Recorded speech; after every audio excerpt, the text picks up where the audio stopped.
오늘은 자유와 책임에 대하여라는 제목으로 여러분과 함께 하나님의 말씀을 나누고자 합니다. 이스라엘 백성들이 애굽에서 400년 동안 종살이를 했잖아요. 근데 하나님께서 그 이스라엘 백성들을 구원하셔서 가나안 땅으로 이제 인도하십니다. 그러니까 한마디로 말해서 속박으로부터 자유를 주신 거죠. 그런데 이스라엘 백성들이 홍해를 건너자마자 불평을 시작합니다. 물이 없어서 목말라서 죽겠다. 그러니까 또 하나님이 물을 내어주신단 말이죠. 또 하늘에서 만나를 내려서 이스라엘 백성들 먹여주시는데 이스라엘 백성들이 또 불평하면서 애굽에 있을 때는 그래도 고기를 먹었는데 이 광야에서는 맨날 이 만나만 먹냐 이렇게 또 불평을 하죠. 그러니까 계속해서 이스라엘 백성들은 하나님의 인도하심에도 불구하고 계속 불편을 늘어놓습니다. 제가 청년 시절에 예수님을 믿고 난 다음에 성경을 보다가 왜 이렇게 이스라엘 백성들은 불평만 할까? 하나님 계속해서 인도해 주시는데 그런 하나님의 기적을 경험하고서 어떻게 이렇게 계속 불평만 할 수 있을까? 참 이스라엘 백성들은 참 너무 좀 못됐다 이런 생각을 했어요. 그런데 얼마 시간이 지나지 않아서 이스라엘 백성들의 이야기가 바로 내 이야기구나 이런 것을 알게 됐습니다.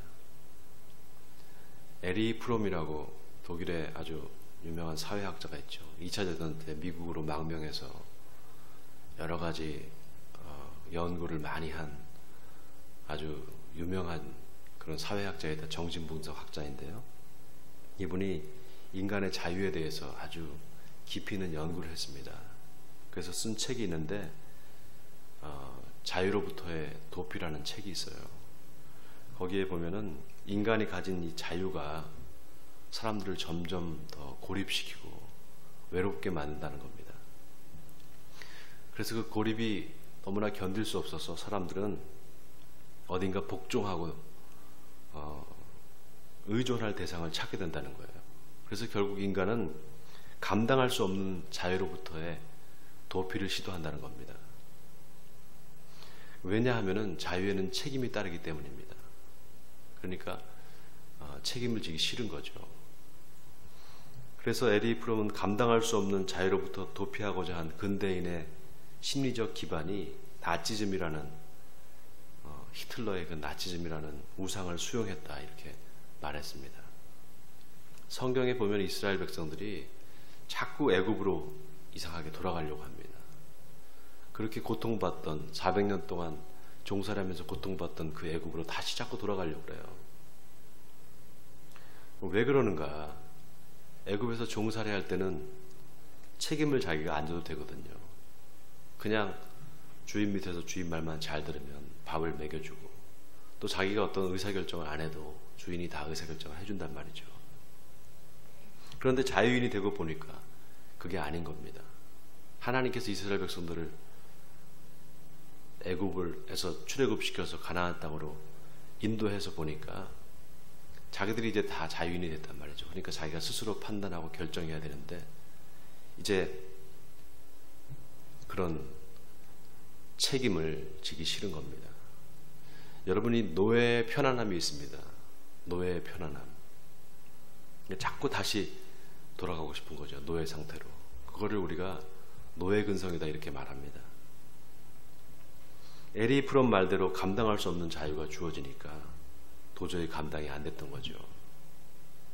왜냐하면 무한한 자유는 무한한 책임을 수반하기 때문입니다. 그러니까 이스라엘 백성들이 그 자유를 반납을 합니다. 그리고 다시 종이 되어버립니다. 누구한테 반납을 하는가? 우상한테 자기 자유를 반납해버리는 거예요. 그리고 우상의 노예가 되는 겁니다. 그래서 가나안 땅에 들어간 이스라엘 백성들을 보십시오. 끊임없이 우상을 만들어냅니다.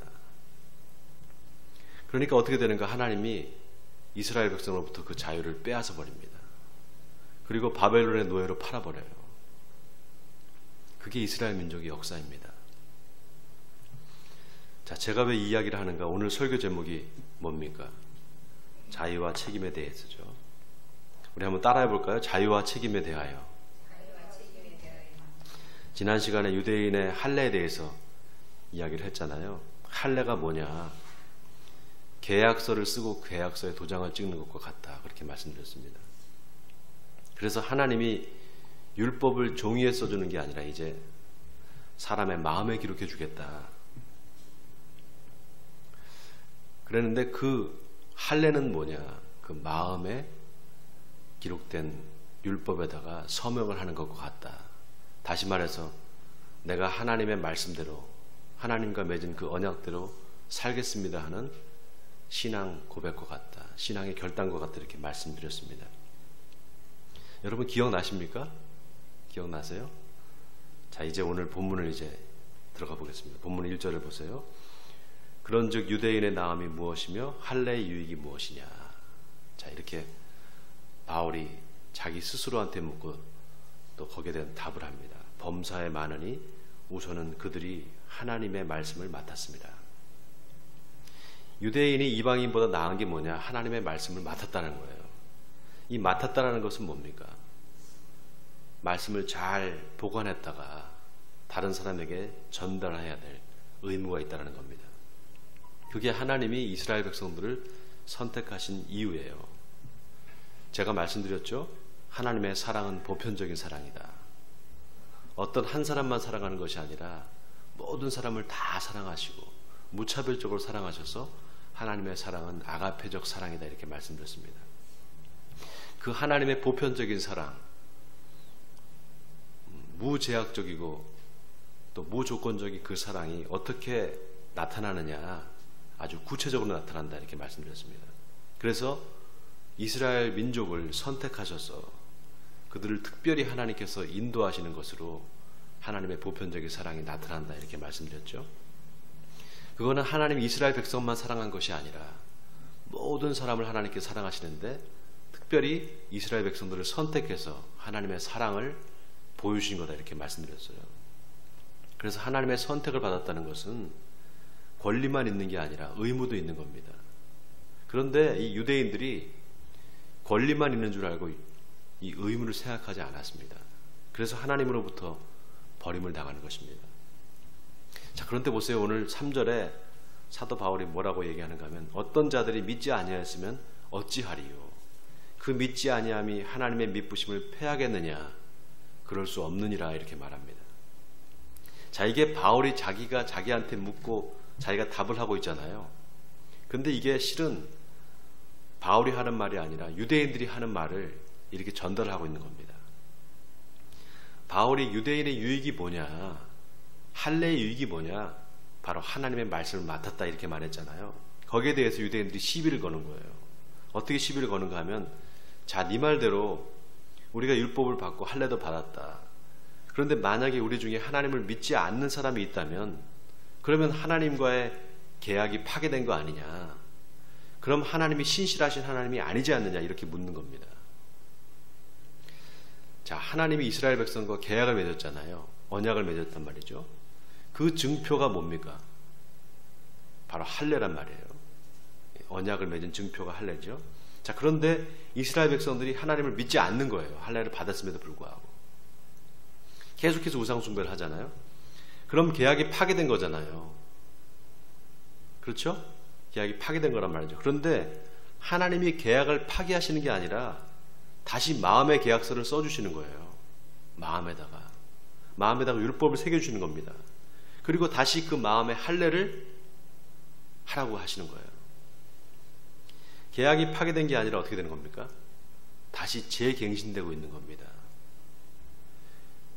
바울이 지금까지 앞에서 이게 나의 복음이다라고 이야기한 게 바로 그겁니다. 나의 복음이 이르기를, 이렇게 하면서 하나님께서 예수 그리스도를 통해서 세상을 심판하시는 그날이라 이렇게 말했잖아요. 계속해서 바울이 나의 복음이다고 얘기한 게 바로 그거예요. 하나님께서 이스라엘 백성들과의 계약을 파기하시는 것이 아니라 오히려 더 강화시키시면서 오히려 갱신하고 있다라는 것을 바울이 깨닫는 겁니다. 그래서 나의 복음이다 이렇게 말했던 거죠. 그런데 유대인들은 그 말을 오해하는 거예요. 바울이 전한 복음을. 그러면서 하나님이 우리가 안 믿는다고 계약을 파기하셨으니까, 하나님 믿지 않음으로 계약을 파기했으니까 하나님도 뭐 신실하신 하나님이 아니네, 이렇게 따지는 겁니다. 이게 무슨 말인지 아시겠어요, 여러분? 이해가 되세요? 잘 이해가 안 되세요? 이해가 되세요?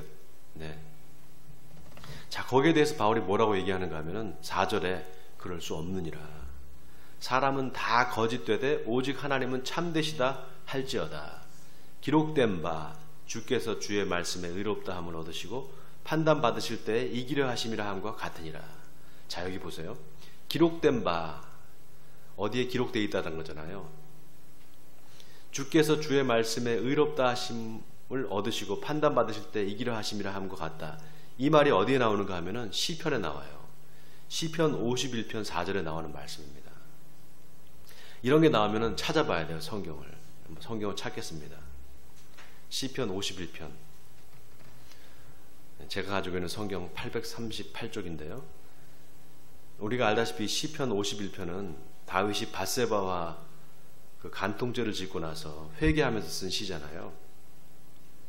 자, 보세요. 시편 51편 1절부터 4절까지 우리 같이 한번 찾았으면 한번 같이 한 목소리로 읽겠습니다. 시작. 하나님이여 주의 인자를 따라 내게 은혜를 베푸시며 주의 많은 긍휼을 따라 내 죄악을 지워주소서. 나의 죄악을 말갛게 씻으시며 나의 죄를 깨끗이 제하소서. 무릇 나는 내 죄가를 아오니 내 죄가 항상 내 앞에 있나이다. 내가 주께만 범죄하여 주의 목전의 악을 행하여 싸우니 주께서 말씀하실 때 의로우다 하시고 주께서 심판하실 때 순전하시다 하리이다. 자, 여기 4절 맨 끝에 주께서 말씀하실 때 의로우시다 하고 주께서 심판하실 때 순전하시다 하리이다. 이 말씀을 지금 바울이 인용한 겁니다. 자, 이게 다윗이 죄를 회개하면서 내 죄를 용서해 주실 분은 오직 하나님밖에 없습니다, 이 고백이거든요. 자, 그러면 왜 바울이 이런 이 다윗의 고백을, 다윗의 시편을 이 로마서에 인용을 했을까요? 자, 지금 유대인들이 만약 우리 중에 믿지 않는 사람이 있다고 한다면, 그래서 하나님이 계약을 파기하신다면 하나님이 신실한 분이 아니지 않느냐 이렇게 따지잖아요. 이게 죄는 자기들이 지어놓고 하나님이 용서를 안 해주면 하나님은 신실한 분이 아니다, 이 얘기를 하는 겁니다. 죄는 자기들이 지어놓고.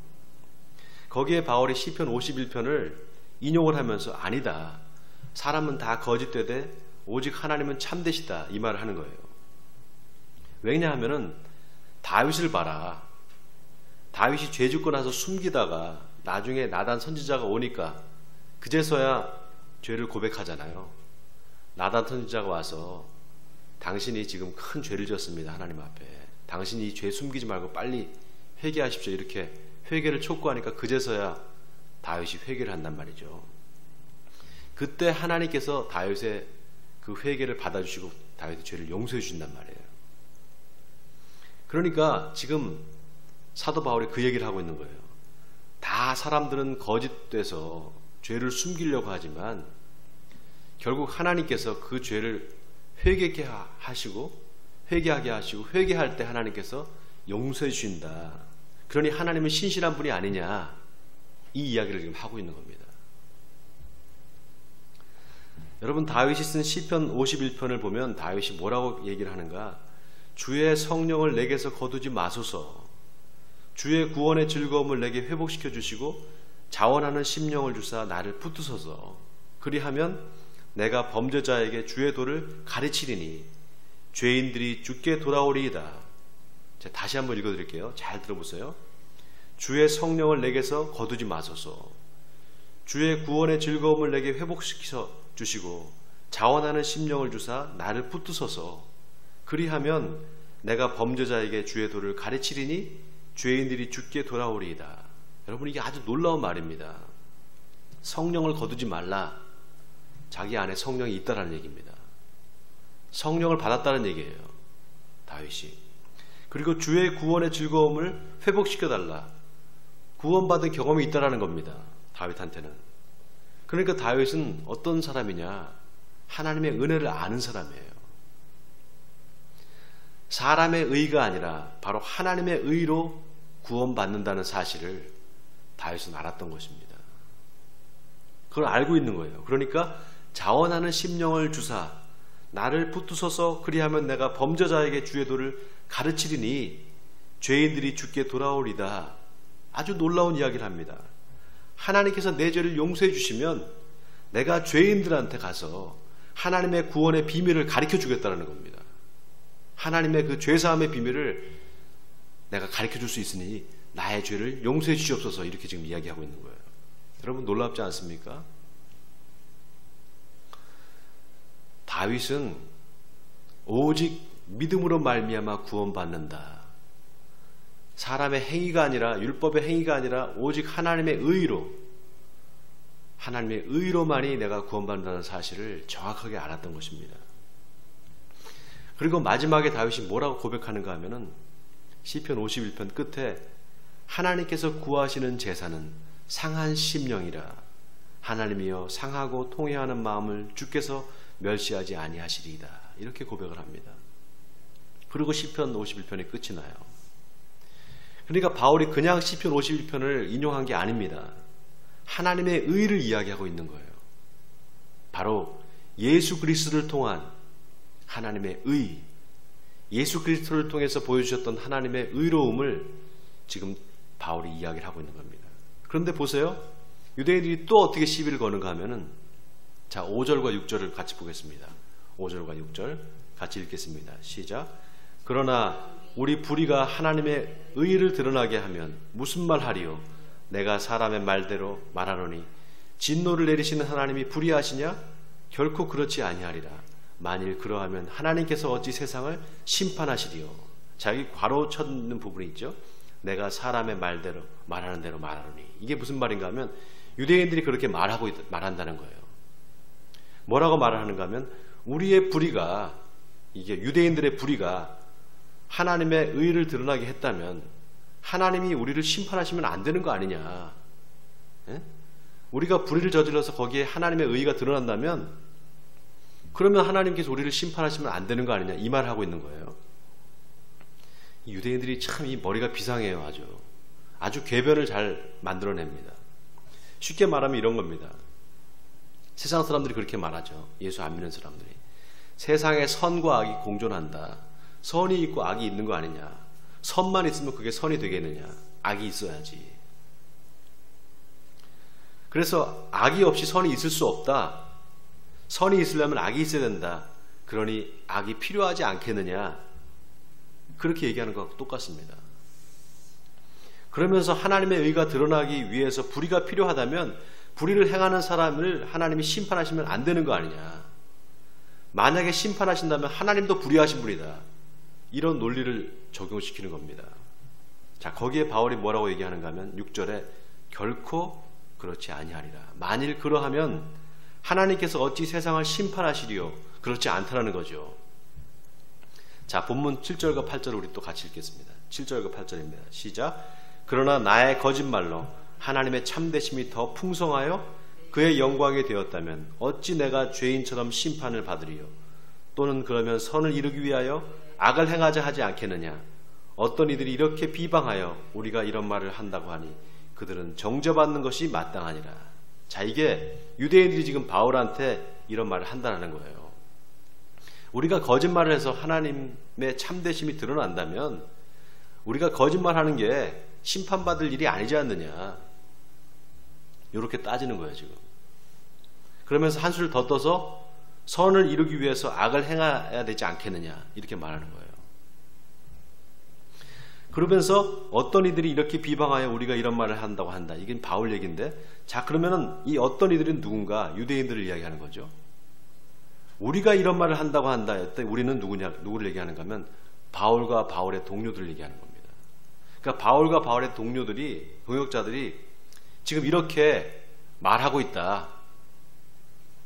선을 행하기 위해서 악을 행하자, 이렇게 말한다. 바울이 지금 그런 식으로 지금 이렇게 왜곡시켜서 지금 바울을 폄하하고 있는 거예요. 바울을 비방하고 있는 겁니다. 자, 보세요. 바울과 바울의 동역자들이 율법의 행위가 아니라, 그죠?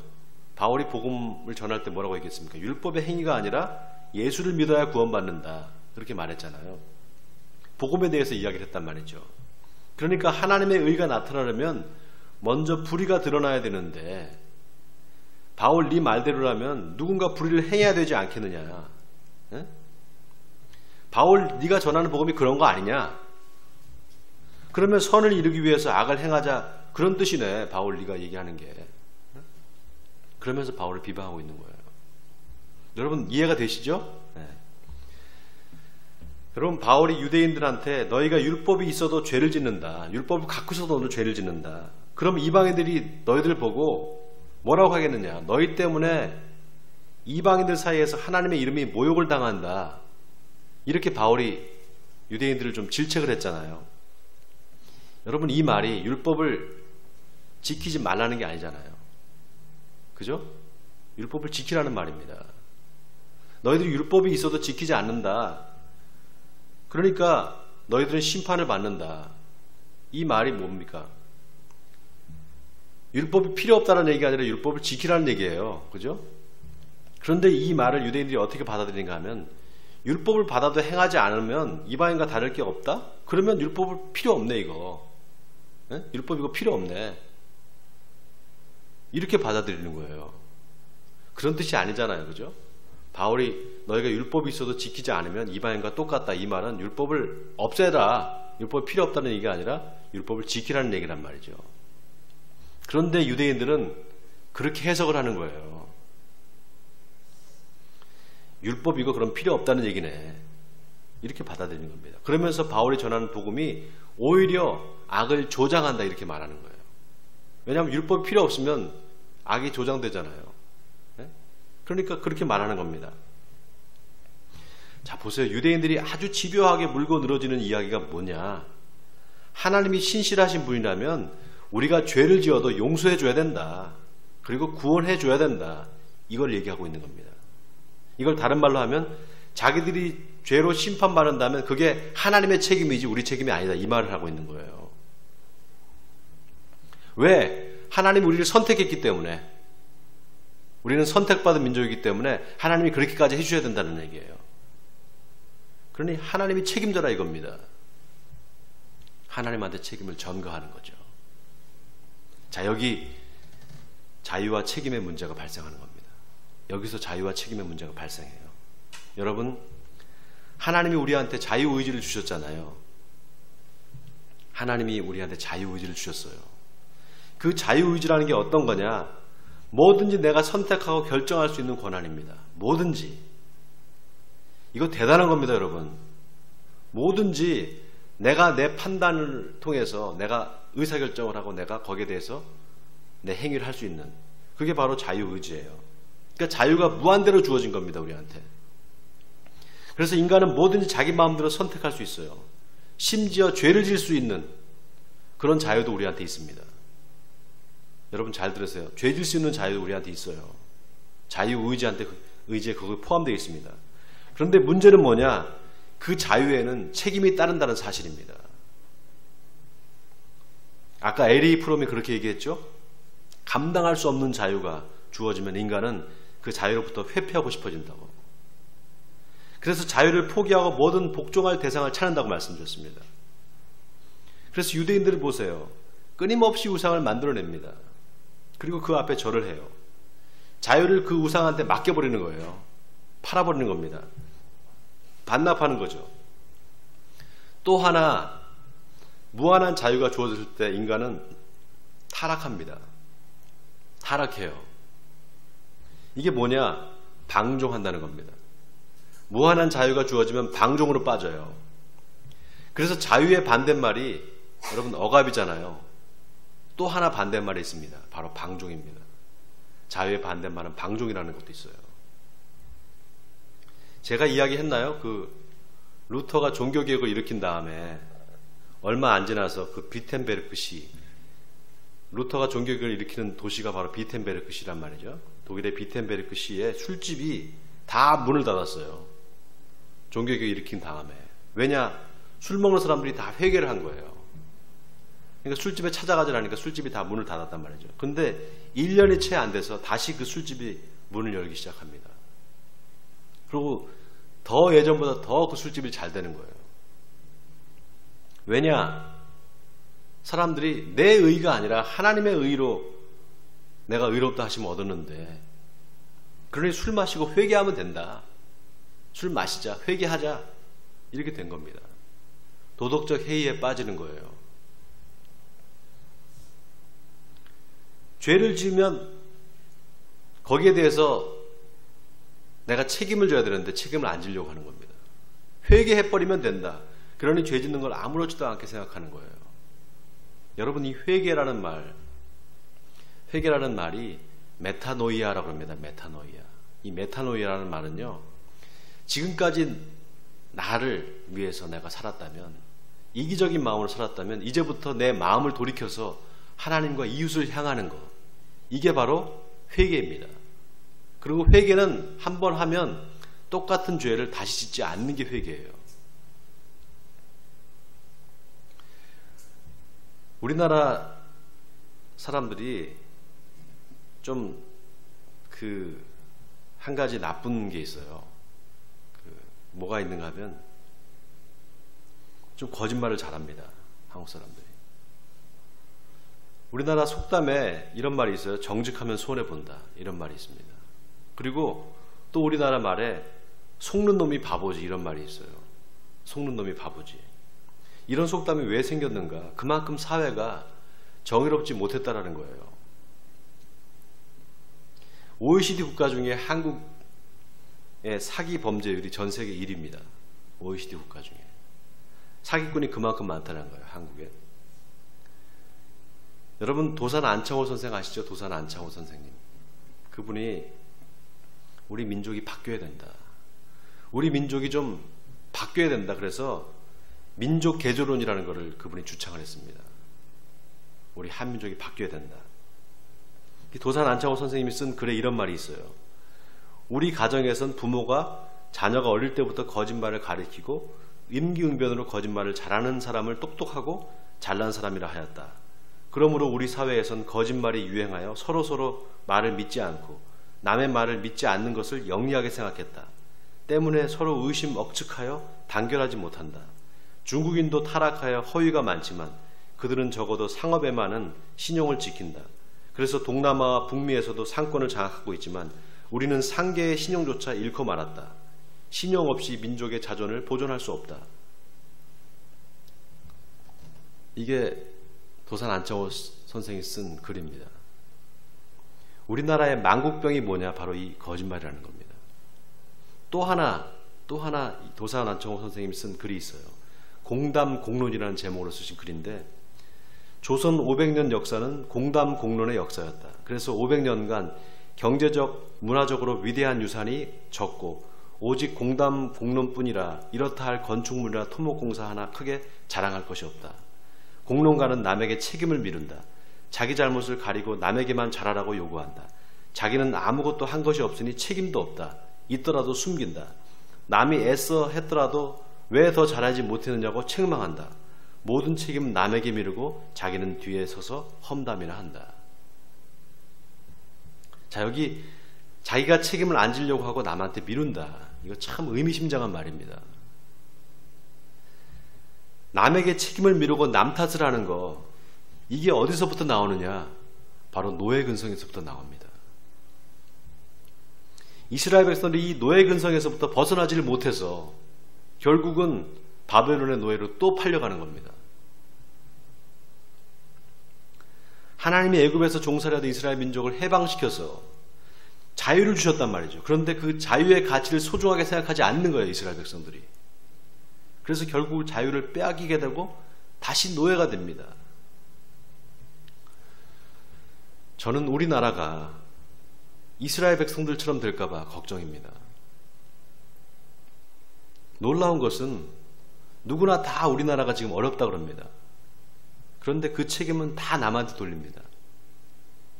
서로가 비판을 하면서, 서로가 서로를 비판하면서 그 비판에서 자기는 자유롭다고 생각합니다. 여러분, 자유에는 책임이 따릅니다. 그런데 사람들이 자유를 누리고로만 하지 책임은 안 지려고 합니다. 자유를 누리고로만 하지. 예수 믿는 사람들은 죄 짓고 나서 회개하고 또 죄 짓고 다시 또 회개합니다. 죄 짓고 회개하고 죄 짓고 회개하고 그러면서 하나님은 사랑이시니까 내가 죄를 져도 구원해 주실 거야. 그래야 하나님이지 하고 자기가 죄 지은 것에 대한 책임을 하나님께 떠넘깁니다. 유대인들하고 똑같습니다. 여러분, 우리나라에 복음이 들어온 지가 이제 130년이 넘었습니다. 그런데 예수님의 복음이 많이 변질됐습니다. 아주 많이 변질됐습니다. 왜 변질됐는가? 바로 이 책임을 안 지려고 하는 노예 근성 때문에 복음이 변질되는 것입니다.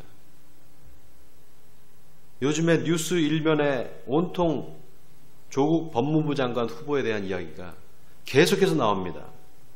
딸이 시험 한 번도 안 치고 의전원에 들어갔다 그러죠.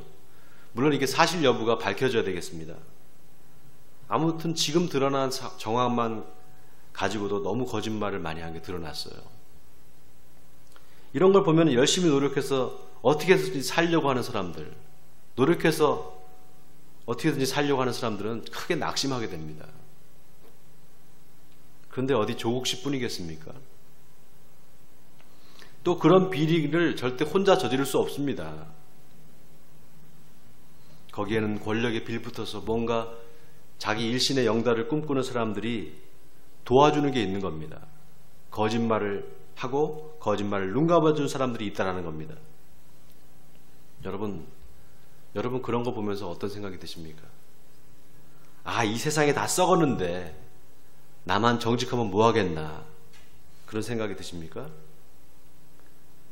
그리고 세상이 다 그런데 나만 정직할 필요 있나, 그냥 나도 그렇게 살아야지, 좀 부도덕하게 살아도 괜찮아, 이런 생각이 드십니까? 그런데 여러분, 그럴 때 바로 이렇게 세상이 악하고 불의가 가득할 때 진짜 예수 믿는 사람과 그렇지 않은 사람이 드러납니다. 바로 이때 진짜 믿는 사람은 이럴 때 더 정직하게 살려고 합니다.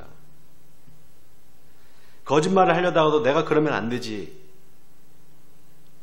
왜? 하나님이 나를 지켜보고 계시는데, 내가 하나님의 백성인데 내가 하나님을 실망시키면 안 되지.